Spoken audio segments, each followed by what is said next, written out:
parayangan pada sebuah kerajaan yang dipimpin oleh Baginda, raja yang ditemani oleh seorang ratu yang hanya memiliki seorang putri. Putri tersebut bernama Dayang Sumbi, yang terkenal dengan kecantikan dan juga kecerdasannya. Namun ia juga terkenal dengan sifat manjanya. Di suatu pagi, pada saat Dayang Sumbi sedang menenun, ia merasa tak enak badan. Selanjutnya, ia secara tidak sengaja menjatuhkan pintalan benang ke lantai berkali-kali. Ya ampun, lagi-lagi pintalan benang ini terjatuh. Aku berjanji apabila ada seseorang yang mengambil pintalan benang ini, kalau dia laki-laki akan kujadikan suami, apabila perempuan akan kujadikan saudara. Beberapa saat setelah kata-kata perjanjian tersebut diikrarkan, tiba-tiba datanglah seekor anjing sakti yang bernama Tuma. Ini milikmu, Tuan Putri. Ya, kenapa harus kamu yang mengambil pintalan benang ini? Artinya mau tidak mau aku harus menjalankan janjiku untuk menjadikanmu sebagai suamiku. Selanjutnya, dalam rumah tangga mereka, Dayang Sumbi dan Tumang dikaruniai seorang anak laki-laki yang gagah dan tampan. Anak tersebut tumbuh dan berkembang layaknya seperti seorang anak lelaki pada umumnya. Anak laki-laki ini bernama Sangkuriang. Dalam perjalanan perkembangan pertumbuhan Sangkuriang, keseharian Sangkuriang selalu ditemani oleh Tumang yang selamat. Ini ia ketahui hanya seekor anjing biasa yang selalu setia menemaninya, bukanlah sebagai ayah kandungnya. Sangkuriang berkembang dan tumbuh menjadi seorang pemuda yang tampan, rupawan, dan gagah. Ananda Sangkuriang, ibu sangat ingin memakan daging menjangan. Pergilah ke hutan untuk berburu rusa bersama si Tumang. Baiklah, ibundaku. Setibanya Sangkuriang di hutan, Di mana aku bisa mendapatkan hasil menjangan yang besar? Jika tidak dapat, aku akan membunuh si Tumang. lalu Sangkuriang mengarahkan busurnya ke arah si Tumang, dan benar saja ia telah melakukannya. Tumang pun terkena anak panah Sangkuriang dan tak lama kemudian si Tumang pun sekarat dan akhirnya mati. Begitu Sangkuriang tiba di rumah, ia langsung menyerahkan daging Tumang kepadanya.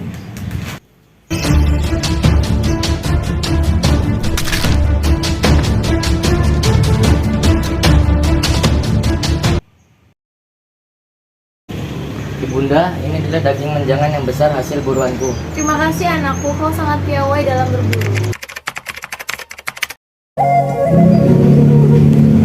Di mana ya si Tumang? Kenapa ia belum kelihatan juga? Sangkuriang, kemarilah nak. Ya, ibunda, ada apa gerangan? Kau tahu di mana si Tumang? Kenapa ia belum pulang juga?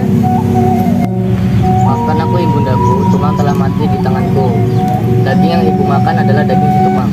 Apa kau bilang? Jadi daging yang kemarin kau suguhkan itu adalah daging si Tumang? Iya, benar sekali, ibundaku. Dasar anak tidak tahu diri, pergi dari rumah ini. Dayang Sumbi begitu marah besar mendengar cerita tersebut. Dengan refleks disertai dengan amarah yang memuncak, Dayang Sumbi memukul kepala Sangkuriang dengan benda peralatan dapur yang dipegangnya. Sangkuriang terluka cukup parah di bagian kepalanya. Beberapa tahun berlalu, Sangkuriang yang telah mengembara ke seluruh negeri, dan selanjutnya ia memutuskan untuk kembali ke rumahnya.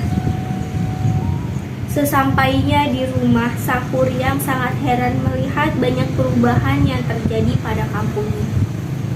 Kemudian ia bertemu kembali dengan ibunya. Namun keduanya tak saling mengenal.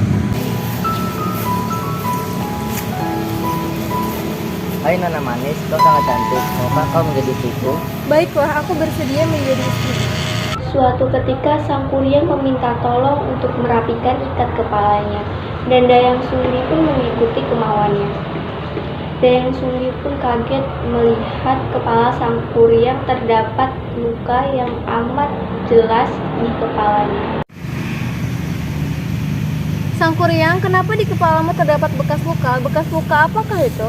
Oh ini, dulu aku pernah dipukul oleh ibuku karena telah membunuh anjing kesayangannya. Ya Tuhan!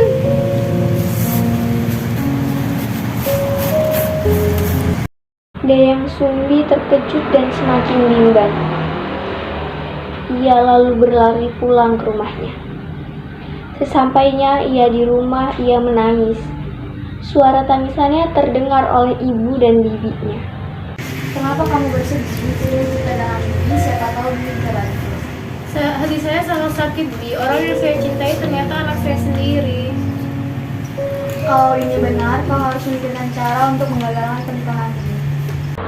Ternyata ibu Dayang Sumbi mendengar percakapan itu. Ia pun terkejut mendengarnya. Tiba-tiba terdengar suara ketukan pintu.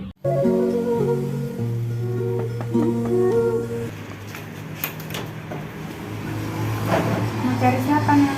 Saya sedang mencari Dayang Sumbi, apakah saya boleh bertemu dengannya? Kamu siapa? Saya Sang Kuryang. Sang Kuryang, kamu adalah cucu saya, Sang Kuryang. Sang Kuryang, aku akan mengatakan hal yang sesungguhnya. Kau adalah putraku, aku adalah ibumu, yang dahulu pernah memukulmu hingga berbekas seperti itu.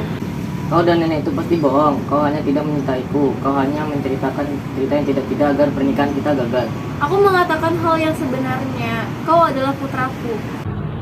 Setelah panjang lebar Dayang Sumbi menjelaskan mengenai dirinya, putranya, dan anjing yang bernama Situmang. Namun Sang Kuryang tetap tidak mau mendengarkan dan bersikeras hendak menikahi Dayang Sumbi. Dayang Sumbi pun berpikir keras untuk menemukan cara agar pernikahan putranya dan dirinya gagal. Wahai Sang Kuryang, apakah kau tetap bersikeras ingin mempersempitku? Tentu tekadku sudah bulat. Baiklah, aku bersedia menjadi istrimu dengan beberapa syarat. Apa syarat yang kau ajukan? Aku ingin engkau membuatkanku sebuah perahu dan sebuah bendungan untukku. Syarat-syarat tersebut harus sudah selesai sebelum fajar tiba. Baiklah, akan aku lakukan sesuai yang kau ajukan. Lalu Sang Kuryang pergi. Kemudian ia mengerahkan segala kesaktiannya dan memanggil jin-jin untuk membuat bendungan dan perahu untuknya.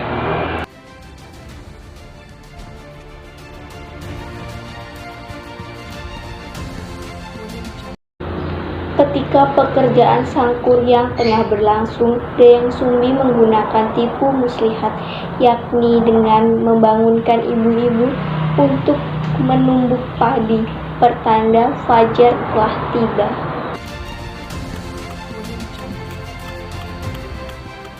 Kuryang berhenti melakukan pekerjaan, dan jin-jin lari terbirit-birit karena mengira fajar telah tiba. Namun Sang Kuryang menyadari bahwa ini hanyalah tipu muslihat Dayang Sumbi. Sang Kuryang marah dan mengutuk Dayang Sumbi. Lalu ia merusak bendungan yang setengah jadi telah ia buat bersama jinnya.